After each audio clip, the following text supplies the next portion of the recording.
Hello friends, welcome back in TYBA class in the subject of Indian economy since 1980 अर्थात 1980 नंतरच्या भारतीय अर्थव्यवस्था या विषयाच्या व्याख्यानामध्ये आपलं मी प्राध्यापक डॉक्टर मनोज कुमार गायकवाड, विभाग प्रमुख वसंतराव नाईक महाविद्यालय शहादा आणि इकॉनॉमिक अकॅडमीच्या वतीने मनापासून स्वागत करतो. मित्रहो, आतापर्यंत आपण 2 प्रकरणांची व्याख्यानं पूर्ण केलीत. आता आपण तिसऱ्या प्रकरणाकडे आज वळणार आहोत. तिसऱ्या प्रकरणाचं जे नाव आहे ते आहे भारताचा विदेशी व्यापार आणि व्यवहारतोल. आपण पहिल्या टॉपिकमध्ये भारताच्या वित्तीय व्यवस्थेच्या रचनेचा अभ्यास केला. त्यानंतर दुसऱ्या टॉपिकमध्ये आपण भारतातील किंमत विषयक प्रवृत्ती आणि बँकिंग क्षेत्र याबद्दलची सविस्तर माहिती घेतली. या टॉपिकमध्ये आपण भारताच्या विदेशी व्यापाराबाबत आणि व्यवहारतोलाबाबत अभ्यास करणार आहोत. विदेशी व्यापार म्हणजे काय, यासाठी आपल्याला व्यापाराच्या बद्दलच्या देशी आणि आंतरराष्ट्रीय टर्म्स किंवा व्याख्या काय असतात याबद्दलची माहिती जाणून घेणं आवश्यक असते. मित्रहो, व्यापाराच्या संदर्भामध्ये 2 व्याख्या अत्यंत महत्त्वाच्या सांगितल्या जातात. तज्ज्ञांच्या मते पहिली जी व्याख्या आहे तिला आपण देशांतर्गत व्यापार असं म्हणतो आणि दुसरी जी व्याख्या आहे तिला आंतरराष्ट्रीय व्यापार असं म्हटलं जातं. आंतरराष्ट्रीय व्यापारालाच विदेशी व्यापार असं म्हटलं जातं. भारताच्या संदर्भामध्ये आपण या व्यापारविषयक दृष्टिकोनाचा सखोल अभ्यास करणार आहोत. देशांतर्गत व्याख्येच्या मध्ये किंवा देशांतर्गत व्यापार म्हणजे जो व्यापार देशातल्या देशामध्ये चालतो किंवा एखाद्या देशाच्या भौगोलिक सीमेच्या अंतर्गत एकाच कायद्याच्या छत्राखाली जो व्यापार चालतो त्याला देशांतर्गत व्यापार असं म्हटलं जातं. आणि आंतरराष्ट्रीय व्यापाराच्या व्याख्येमध्ये तज्ज्ञांनी असं म्हटलं आहे की एकापेक्षा अनेक देशांशी जेव्हा आपल्या देशाचा व्यापार घडून येतो किंवा देशाच्या भौगोलिक सीमेपलीकडे अनेक देशांशी आपल्या वस्तू आणि सेवांच्या देवाणघेवाणीचा व्यापार घडून येतो त्याला आंतरराष्ट्रीय व्यापार असं म्हटलं जातं. आणि आंतरराष्ट्रीय व्यापारालाच विदेशी व्यापार किंवा फॉरेन ट्रेड असंही म्हटलं जातं. म्हणून व्यापाराच्या संदर्भामध्ये आपल्याला सविस्तर माहिती जाणून घेणं आवश्यक आहे. भारताच्या संदर्भामध्ये व्यापारविषयक परिस्थिती कशी आहे, कशी होती याच्या संदर्भामध्ये आपल्याला जाणून घ्यायचं आहे. व्यवहारतोल म्हणजे काय, तर विदेशी व्यापार हा आयात आणि निर्यात या 2 शब्दांनी तयार झालेला आहे. विदेशाशी व्यापार करत असताना आपण या 2 टर्ममध्ये अभ्यास करत असतो.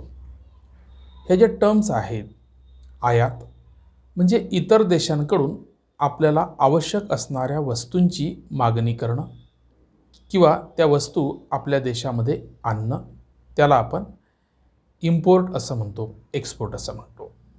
तसेच आपल्या वस्तू इतर देशांच्या बाजारपेठांमध्ये विक्री करणं त्याला आपण म्हणतो एक्सपोर्ट. म्हणजेच आयात आणि निर्यात या व्यापाराच्या 2 प्रमुख बाजू असतात. प्रत्येक देश वर्षभरामध्ये अनेक प्रकारच्या वस्तूंची विदेशातून मागणी करत असतो आणि अनेक प्रकारच्या वस्तूंची विदेशामध्ये विक्री करत असतो.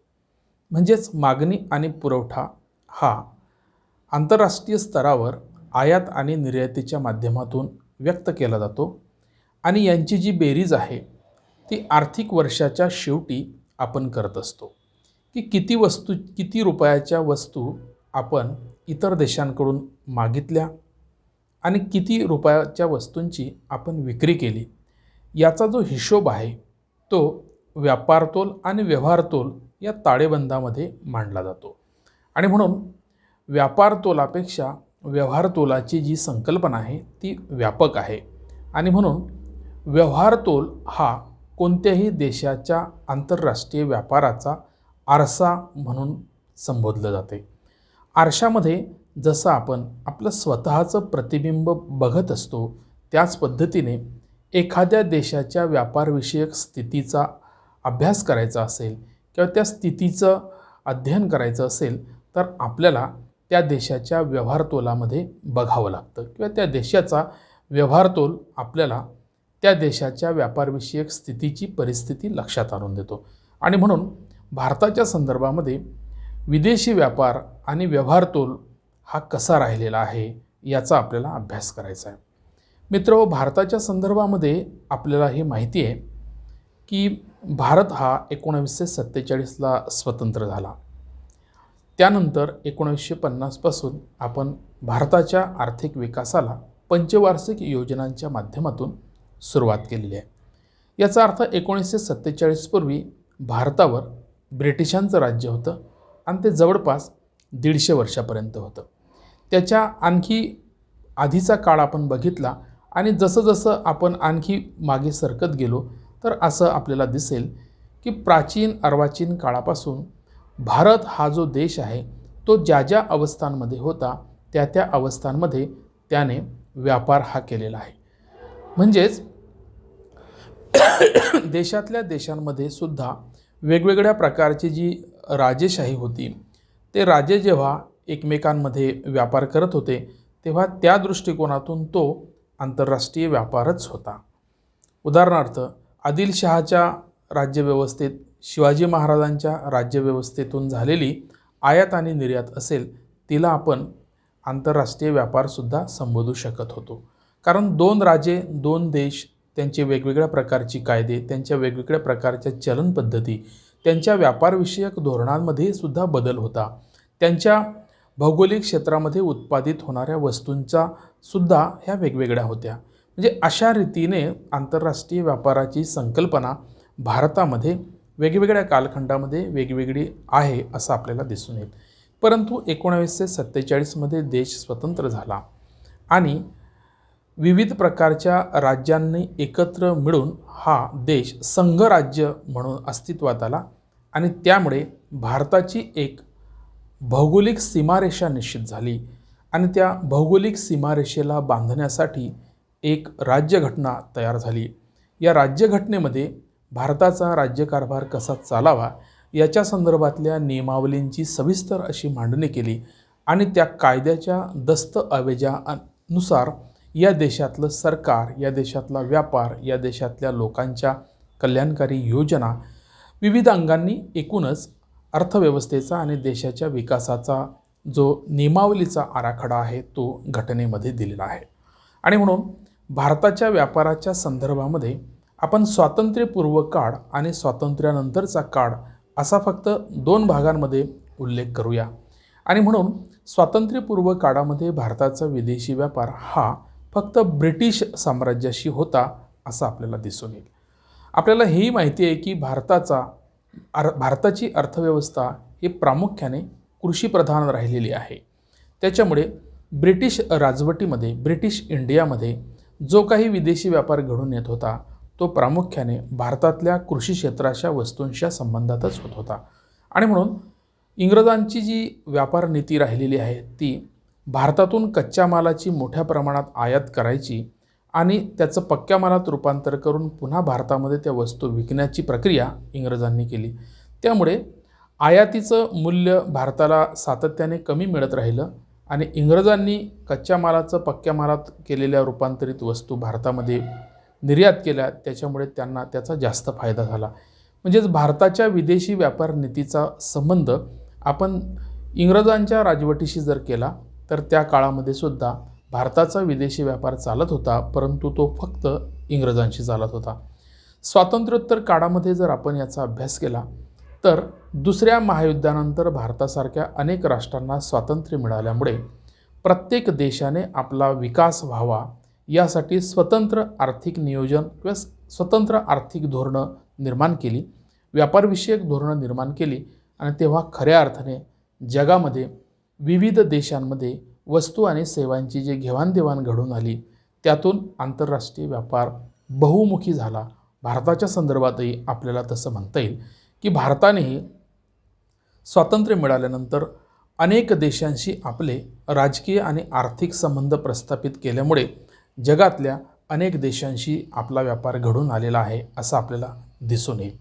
म्हणजेच आंतरराष्ट्रीय व्यापाराची जी व्याख्या स्वातंत्र्योत्तर काळामध्ये जी आहे ती खऱ्या अर्थाने आपल्याला लागू होते की भारताचा एकापेक्षा अनेक देशांशी वस्तू आणि सेवांचा विनिमय घडून येतो आहे, त्याला खऱ्या अर्थाने आपण आंतरराष्ट्रीय व्यापार असं संबोधतो. तोच भारताचा विदेशी व्यापार आहे असं आपल्याला म्हणता येते. म्हणून मित्रहो, भारतासारख्या जे जगामध्ये अर्थव्यवस्थांच्या विकासाच्या ज्या 3 अवस्था आहे त्यामध्ये आपण विकसित अर्थव्यवस्थांचा एक गट संबोधतो. त्यानंतर दुसऱ्या प्रकारच्या कॅटेगरीतल्या ज्या अर्थव्यवस्था आहेत त्याला आपण विकसनशील अर्थव्यवस्थांचा गट असं संबोधतो.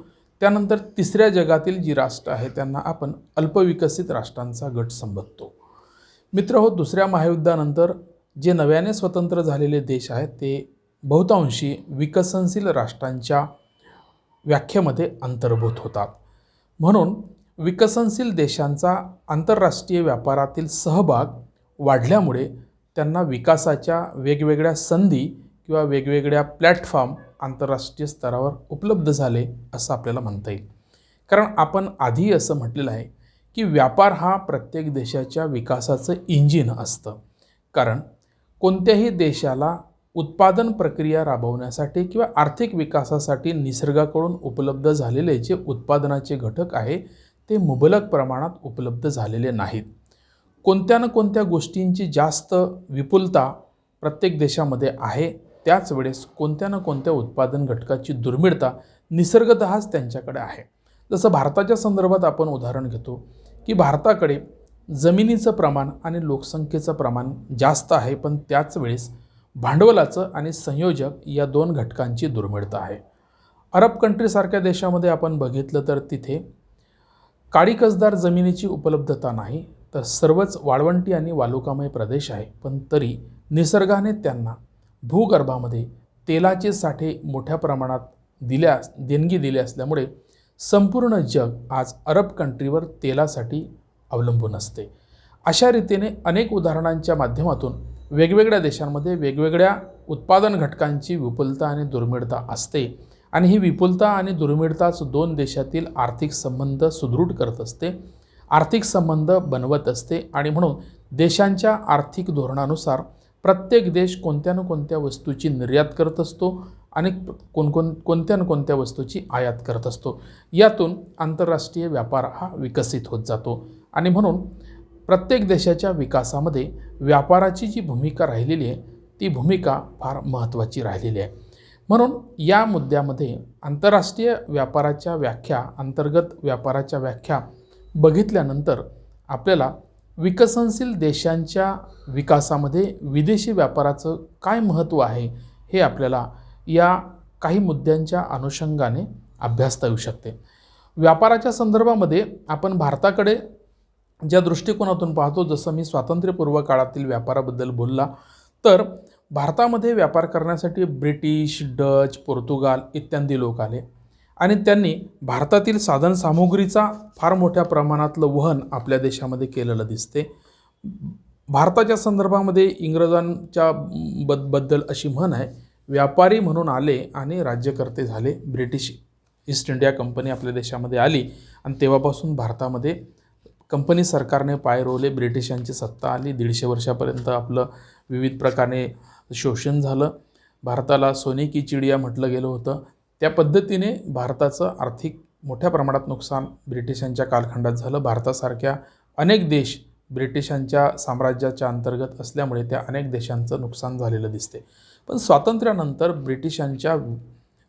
ब्रिटिशांकडून मिळालेल्या स्वातंत्र्यानंतर प्रत्येक देशाने आपापल्या आर्थिक विकासाचं नियोजन आखून सध्या जगामध्ये वेगवेगळ्या पद्धतीच्या संघटनांच्या माध्यमातून किंवा व्यापारी गटांच्या माध्यमातून, परिषदांच्या माध्यमातून सर्व जग आर्थिक विकासाच्या दृष्टिकोनातून वेगवेगळ्या प्रकारच्या योजना आखून आपल्या देशाचं राष्ट्रीय उत्पन्न वाढवताना आपल्याला दिसतात. देशाच्या राष्ट्रीय उत्पन्नामध्ये वाढ करण्यासाठी देशाच्या एकूणच आर्थिक विकासामध्ये विदेशी व्यापाराची भूमिका महत्त्वाची आहे. आणि म्हणून आपण विकसनशील देशांचा, भारतासहित जे जे विकसनशील देश आहे त्या सर्वांचं प्रातिनिधिक स्वरूपामध्ये या मुद्द्यांमध्ये, त्यांच्या विकासामध्ये काय महत्त्व आहे विदेशी व्यापाराचं ते आपण जाणून घेणार आहोत. आपण या PPTमध्ये विकसनशील देशासाठी विदेशी व्यापाराचं जे महत्त्व आहे ते 9 मुद्दे आपण याच्यामध्ये दिलेले आहेत, ज्यामध्ये विदेशी व्यापार जर विकसनशील देशांनी घडून आणला तर काय काय होऊ शकतं. तर त्यांच्या उत्पादनात वाढ होऊ शकते, त्यांच्या भांडवल निर्मितीस हा व्यापार उपयुक्त ठरू शकतो, त्यानंतर उत्पादन घटकांचा या व्यापारामुळे कार्यक्षम वापर होऊ शकतो, त्यानंतर बाजाराच्या कक्षा व्यापारातून विस्तारू शकतात, त्यानंतर निर्वाह क्षेत्राचे मौद्रिक क्षेत्रामध्ये रूपांतर होऊ शकते, त्यानंतर औद्योगिकरणासाठी सुद्धा व्यापारातून प्रोत्साहन भेटू शकते, त्यानंतर विदेशी भांडवलाचं आगमन व्यापाराच्या माध्यमातून होऊ शकते, त्यानंतर मक्तेदारीचं नियंत्रण विदेशी व्यापारातून होतं आणि शेवटचा मुद्दा ज्ञानाच्या कक्षा विस्तारू शकतात. आता उत्पादनात कशी काय वाढ होणार आहे. तर आपण असं म्हटलं, जसं मी तुम्हाला पहिल्या मुद्द्यामध्ये सांगितलं की विदेशी व्यापार हा उत्पादन घटकांच्या विपुलतेतून आणि दुर्मिळतेतून निर्माण होत असतो. कारण दुर्मिळ उत्पादन घटकांच्या वस्तू आपण आपल्या देशामध्ये निर्माण करणं खर्चिक असतं. म्हणून आपल्याकडे असणारा दुर्मिळ घटक कुठेतरी विपुल प्रमाणात असतो. त्याच्यामुळे त्या वस्तू त्या देशामध्ये कमी किमतीमध्ये उत्पादित होऊ शकतात. आणि व्यापाराचा नियम असा आहे की महाग वस्तू निर्माण करण्यापेक्षा इतर देशांकडून त्या कमी किमतीमध्ये मिळवणं व्यावहारिकदृष्ट्या शहाणपणाचं असतं. आणि आपल्याकडे जो विपुल प्रमाणातला घटक आहे त्याचं मोठ्या प्रमाणात वापर करून जास्तीत जास्त वस्तूंची निर्मिती करून आपल्या देशाला पुरेल त्याच्याहीपेक्षा जास्त उत्पादन करून इतर देशांना, आपल्या देशात विपुल असणारा घटक कुठल्या तरी देशामध्ये दुर्मिळ असणार आहे, त्या देशामध्ये त्या वस्तूंच्या किमती जास्त असतील, म्हणून आपल्या देशातील वस्तूंच्या किमती कमी असल्या की ते इतर देशातील लोक तुमच्या वस्तूंना मागणी मोठ्या प्रमाणात करतील. उपभोक्त्यांचं मानसशास्त्रच असं आहे की कमी किमतीमध्ये असणाऱ्या वस्तूंची जास्त मागणी केली जाते. आणि म्हणून आंतरराष्ट्रीय व्यापाराच्या निकषानुसार विशेषीकरण आणि श्रमविभागणीचं तत्त्व आपण जर अवलंबलं तर विपुल उत्पादन घटकांच्या माध्यमातून मोठ्या प्रमाणात उत्पादन जर केलं तर उत्पादन खर्च कमी येतो आणि त्याचा वस्तू आणि सेवांच्या किमतीसुद्धा कमी ठेवता येतात. तुमच्या वस्तू आणि सेवांच्या किमती कमी राहिल्या तर आंतरराष्ट्रीय क्षेत्रातून त्याला जास्त मागणी निर्माण होऊ शकते. म्हणून तुमचा निर्यात व्यापार हा समृद्ध होऊ शकतो. प्रत्येक देशाने आपल्याकडे असणाऱ्या विपुल उत्पादन घटकांच्या माध्यमातून श्रमविभागणी आणि विशेषीकरणाच्या तत्त्वातून मोठ्या प्रमाणात उत्पादन जर केलं तर त्या देशाच्या निर्यात क्षेत्रामध्ये वृद्धी होऊ शकते. निर्यात उत्पन्नातून आपल्या देशाचा आर्थिक विकास करण्यासाठी आपल्याला विदेशी चलनाची फार मोठी मदत होऊ शकते. आणि म्हणून हे जे सर्व मुद्दे आहे हे मुद्दे आपल्याला विदेशी व्यापाराच्या विशेषीकरणातून आणि श्रमविभागणीच्या तत्त्वाच्या अनुषंगाने याची जर मांडणी केली तर विकसनशील देशाच्या विकासासाठी आंतरराष्ट्रीय व्यापाराचं महत्त्व किती मोठं आहे हे आपल्याला समजेल. किंवा आज जे राष्ट्र एकेकाळी खूप मागासलेले होते परंतु आज बऱ्यापैकी त्यांनी विकास साध्य केला आहे, तर त्या एकूणच विकासामध्ये आंतरराष्ट्रीय व्यापाराचा किंवा विदेशी व्यापाराचा सिंहाचा वाटा राहिलेला आहे असं आपल्याला ठामपणे म्हणता येऊ शकते. म्हणून या एक एक मुद्द्याचं विश्लेषण करत असताना आपण विदेशी व्यापारामध्ये श्रमविभागणी आणि विशेषीकरणाच्या तत्त्वाच्या निकषावरच आंतरराष्ट्रीय व्यापार घडून आला तर विकसनशील देशाचा विकास झपाट्याने होऊ शकतो असं आपल्याला म्हणता येईल. म्हणून मित्रहो, उत्पादनात जी वाढ होते ती विकसनशील देशांनी व्यापारामध्ये जर भाग घेतला तर 100% होणार आहे. कारण विशेषीकरणाच्या तत्वाप्रमाणे मोठ्या प्रमाणात उत्पादन केलं की उत्पादन वाढणार आहे. देशी बाजारपेठेला पूर्ण आपण त्याचं निर्यात करू शकतो. भांडवल निर्मितीच उपयुक्त आहे. निर्यात वाढली, विदेशी चलन आपल्याला प्राप्त झालं तर आपण आपल्याला आवश्यक असणारा औद्योगिक क्षेत्राच्या विकासासाठी लागणार आहे यंत्रतंत्र आपण विकत घेऊ शकतो. त्याच्यातून उत्पादनात वाढ झाली, रोजगारात वाढ होते, लोकांच्या बचतीत वाढ होते, गुंतवणुकीत वाढ होते आणि त्याच्यातून भांडवल निर्मिती होत असते. आणि म्हणून उत्पादनात वाढ हे रोजगार प्रभाव निर्माण करणारी आहे. म्हणून भांडवल निर्मितीस हा व्यापार महत्त्वाचा ठरतो. उत्पादन घटकांचा कार्यक्षम वापर होतो. जसं मी तुम्हाला विशेषीकरण आणि श्रमविभागणीच्या तत्वाचा उल्लेख केला तर विपुल घटकांच्या वापराचा विपुल उत्पादनाचे घटक उत्पादनाच्या प्रक्रियेमध्ये जर स्पेशलायझेशनच्या स्तरावर तुम्ही वापरले तर उत्पादन घटकांचा कार्यक्षम वापर होऊ शकतो. उत्पादन घटक पडून राहणं अर्थव्यवस्थेला हितकारक नसतं. उत्पादन घटकांचा जास्तीत जास्त वापर करून त्यांच्यातून वस्तू आणि सेवांची निर्मिती करणं केव्हाही आर्थिक विकासाच्या दृष्टिकोनातून हिताचं असतं. आणि म्हणून या निकषाच्या आधारावर जर उत्पादनाची प्रक्रिया राबवली तर उत्पादन घटकांचा कार्यक्षम वापर होऊ शकतो. त्यानंतर बाजाराच्या कक्षा विस्तारतात. आपण मोठ्या प्रमाणात उत्पादन केलं तर आपल्या वस्तू विकण्यासाठी आपणच विविध प्रकारच्या बाजारांचा शोध घेत जातो. त्याच्यामुळे विविध प्रकारच्या देशांशी आपले आर्थिक संबंध प्रस्थापित होतात. त्यामुळे बाजाराच्या कक्षा विस्तारतात. विदेशी व्यापारामध्ये तुम्ही जेवढा सहभाग नोंदवणार तेवढा बाजाराच्या कक्षा आपल्यासाठी विस्तारतील. त्यानंतर निर्वाह क्षेत्राचे मौद्रिक क्षेत्रामध्ये रूपांतर होऊ शकते.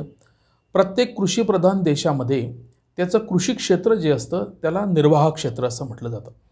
ज्या क्षेत्रावर लोकसंख्येचं प्रमाण निर्वाहासाठी मोठ्या प्रमाणात अवलंबून असते त्या क्षेत्राला निर्वाह क्षेत्र असं म्हणतात.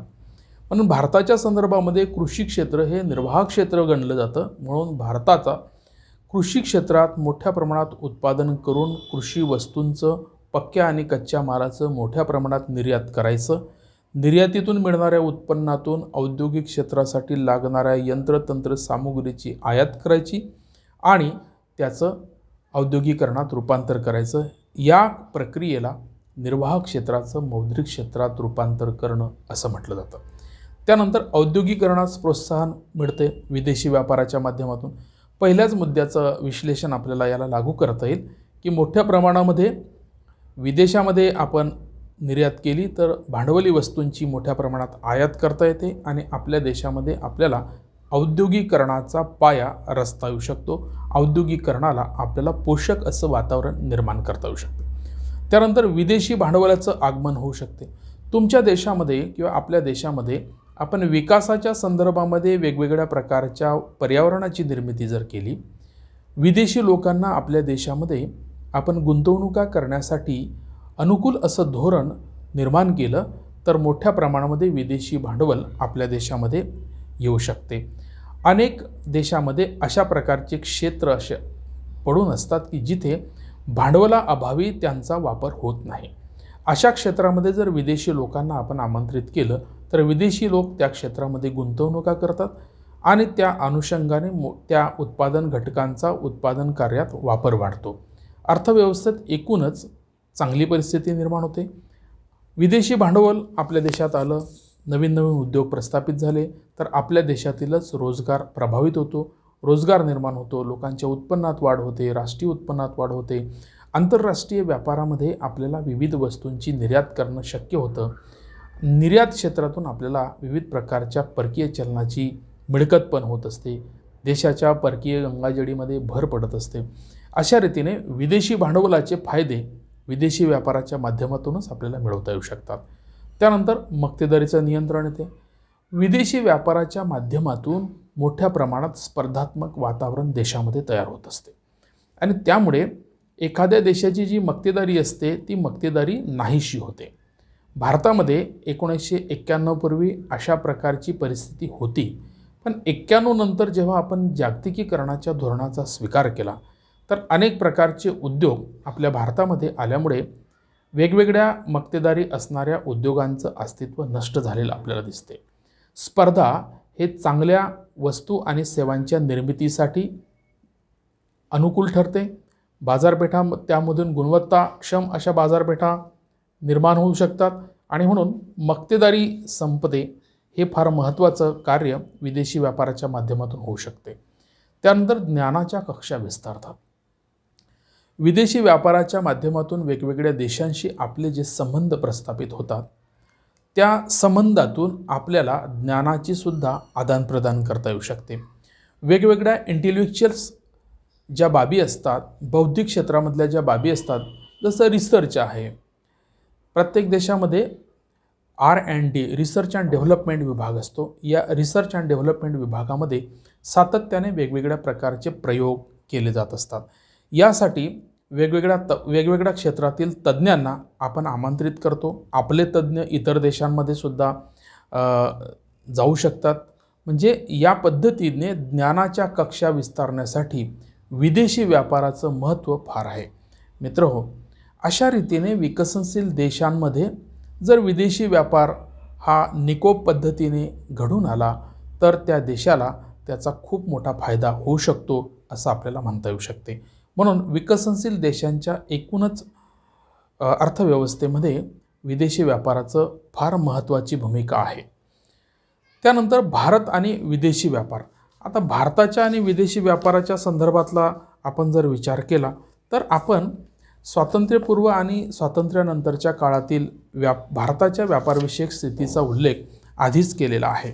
म्हणून आता आपण भारताच्या स्वातंत्र्योत्तर काळामध्ये आणि तोही प्रामुख्याने 1991 नंतर भारतामध्ये जो विदेशी व्यापार घडून आला त्या विदेशी व्यापाराच्या मूल्यांचा किंवा त्याचा व्हॅल्यूम जो आहे, त्याचं जे व्हॅल्यू आहे त्या व्हॅल्यूच्याबद्दल आपण थोडा सारांशाने विचार करणार आहोत। कारण स्वातंत्र्योत्तर काळात भारताच्या विदेशी व्यापाराच्या आकारमानात संख्यात्मक आणि मूल्यात्मक अशी दुहेरी वाढ झालेली आहे। जगातील सर्वच देशांशी भारताचा थोड्याफार प्रमाणात का होईना विदेशी व्यापार कमी जास्त प्रमाणात सुरू आहे। भारतातून जवळजवळ 190 देशांना 8000 पेक्षाही जास्त वस्तूंची निर्यात केली जाते, तर 140 देशांकडून जवळपास 6200 पेक्षाही जास्त वस्तूंची आयात केली जाते। 1980 नंतरच्या काळात भारताच्या विदेशी व्यापारामध्ये उत्तरोत्तर वाढ झालेली दिसते। कारण आपण भारताच्या स्वातंत्र्यानंतरच्या भारताच्या आर्थिक विकासाच्या धोरणांच्या संदर्भामध्ये आपण दोन भाग करतो। 1951 पासून तर 90 पर्यंतचा हा एक 40 वर्षाचा कालखंड आणि 91 नंतर तर 2020 पर्यंतचा हा जागतिकीकरणातील भारतीय अर्थव्यवस्थेचा आणि व्यापारविषयक धोरणाचा दुसरा कालखंड। तर 1990 पर्यंत भारतीय अर्थव्यवस्था बऱ्यापैकी क्लोज इकॉनॉमी किंवा मिश्र अर्थव्यवस्था म्हणून ती संबोधली गेलेली दिसते। त्यामुळे भारतीय अर्थव्यवस्था नियोजन काळामधली अर्थव्यवस्था आहे। परंतु 91 नंतर आपण भारतीय अर्थव्यवस्थेमध्ये अनेक सुधारणावादी कार्यक्रम राबवले, जगाच्या अर्थव्यवस्थांशी आपण जोडलो, खाजगीकरणाची आणि लिबरलायझेशनची उदारीकरणाची प्रक्रिया आपण जोमाने राबवली, जागतिक अर्थव्यवस्थेचा भारत भाग बनला आणि तेव्हापासून संख्यात्मक आणि गुणात्मक संख्या व्यापाराच्या संदर्भात वाढलेली दिसते। आपण 2-3 वर्षांचेच फक्त उल्लेख या आकडेवारीमध्ये करणार आहोत। 90-91 मध्ये भारताची जी निर्यात आहे ती 32,553 कोटी रुपयाची होती। त्याच वेळेस आयात जी आहे ती 43,198 कोटी रुपयाची होती। म्हणून व्यापारामधली जी तूट आहे ती 10,645 कोटी रुपयाची होती। म्हणजेच परिवर्तनाचा जो दर आहे तो निर्यातीच्या संदर्भामध्ये 17.7% म्हटला जातो, तर आयातीचा 22.3% म्हटला जातो। याचा अर्थ असा झाला की निर्यात कमी आहे आणि आयात जास्त आहे। ही परिस्थिती जी आहे ती सुधारणापूर्व काळामध्ये पण अशीच होती, परंतु त्याचे आकडे जे होते ते कमी होते। स्वातंत्र्यपूर्व सुधारणावादी काळामध्ये त्याचे आकडे आपल्याला वाढलेले दिसतात। मग व्यापारातील ही जी तूट आहे काही कालखंडापर्यंत ही कमी झालेली दिसते। जसं 91-92 मध्ये ती 10,645 वरनं डायरेक्ट 3,810 झाली, नंतर 9,687 झाली, नंतर 3,350 कोटी रुपये झाली अशा रीतीने हा आयात निर्यातीचा परिवर्तन दर कमी जास्त होताना दिसतो. आपण 90-91 वरून डायरेक्ट 2000-2001 या 10 वर्षानंतरच्या कालखंडाचा विचार जर केला तर निर्यात ही 2,03,571 कोटीची होती, तर आयात ही 2,30,873 कोटी रुपयाची होती. तर व्यापारातील जी तूट आहे ती व्यापारातील तूट ही 27,302 कोटी होती आणि निर्यात परिवर्तन जो दर आहे तो आपल्याला सुखकारक आहे असं म्हणता येईल. कारण 27.6% निर्यातीचा दर होता, तर आयातीचा दर हा 7.3% होता. म्हणजे अशा रीतीने आपल्याला आयातीचं प्रमाण या कालखंडात कमी झालेलं दिसते, तर निर्यातीचं प्रमाण परिवर्तन दर हा वाढलेला दिसतो.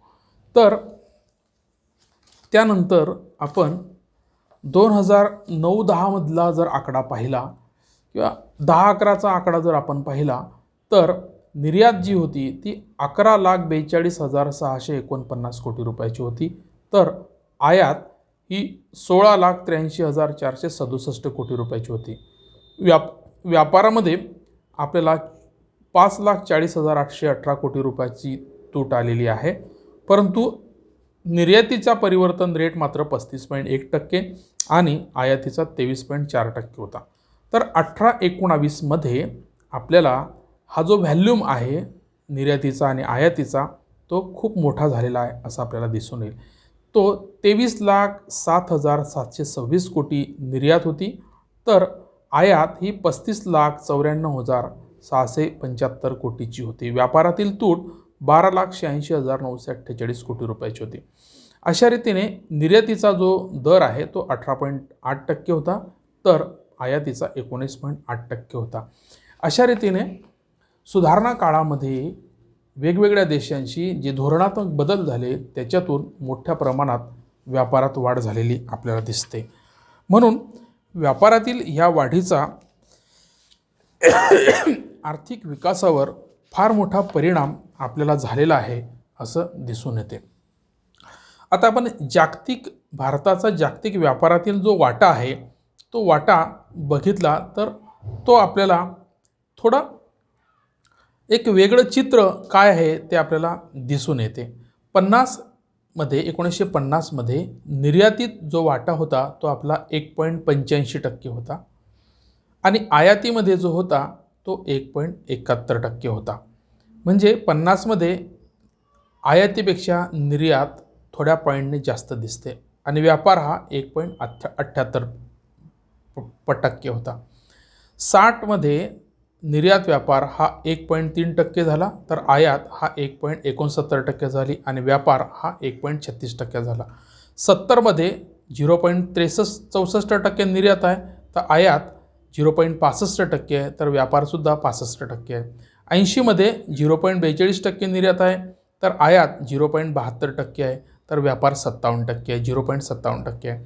90 मध्ये हा निर्यात व्यापार 0.52% आहे, तर आयात हा 0.66% आहे आणि व्यापार हा 0.59% आहे. 2000 मध्ये आणि 2017 मध्ये निर्यात व्यापार हा 0.70% आहे आणि निर्यात हे 1.70% आहे 2017 मध्ये. 2000ची आणि 2017ची आयातीची आणि व्यापाराच्या संदर्भातली आकडेवारी आपल्याला उपलब्ध होऊ शकलेली नाही. यावरून फक्त आपल्याला असं लक्षात येईल की 1990 एकूण आयातीत भारताचा व्यापाराचा जो वाटा आहे तो 50 मध्ये 1.78% होता, तो 90 मध्ये 0.61 पर्यंत घटला, 2004 मध्ये तो 1.10% आला पर्यंत वाढला, तर 2009 मध्ये तो 2% वाढलेला आहे. म्हणजे नवीन धोरणाचा आपल्याला बऱ्यापैकी फायदा झालेला दिसतो. तरीसुद्धा एकूण 100% जागतिक व्यापारामध्ये भारताचा व्यापार क्षेत्र जे आहे, भारताचा जो वाटा आहे तो भारताच्या एकूणच भौगोलिक आणि राजकीय स्थितीचा आढावा घेता तो फार अल्प आहे. म्हणून आपल्याला मोठ्या प्रमाणातले स्कोप आंतरराष्ट्रीय व्यापाराच्या माध्यमातून भारताला जागतिक मार्केटमध्ये आहे. चीनच्या संदर्भामध्ये आपण उदाहरण घेतलं तर आपलं लक्षात येईल की या सुधारणावादी जागतिकीकरणाचा सगळ्यात जास्त फायदा चीन या राष्ट्राला झालेला दिसतो. यासाठी चीनचे काही धोरणं त्याला जबाबदार असतील, जे भारताच्या संदर्भात आपल्याला चीनसारखं स्ट्रिक्टली व्यापार नीतीमध्ये राहता येणार नाही, कारण आपला देश हा लोकशाही प्रधान देश आहे. चीन हा साम्यवादी हुकुमशाही असणारा देश आहे. त्याच्यामुळे जागतिकीकरणाचा फायदा हा चीनला जास्त झालेला दिसतो, परंतु त्यांच्याकडे लोकस्वातंत्र्य किंवा व्यक्ती स्वातंत्र्याचा अभाव असल्यामुळे त्या देशातील लोकांना त्या देशाच्या प्रगतीचा फारसा लाभ होतो की नाही हे आपल्याला सांगता येणार नाही.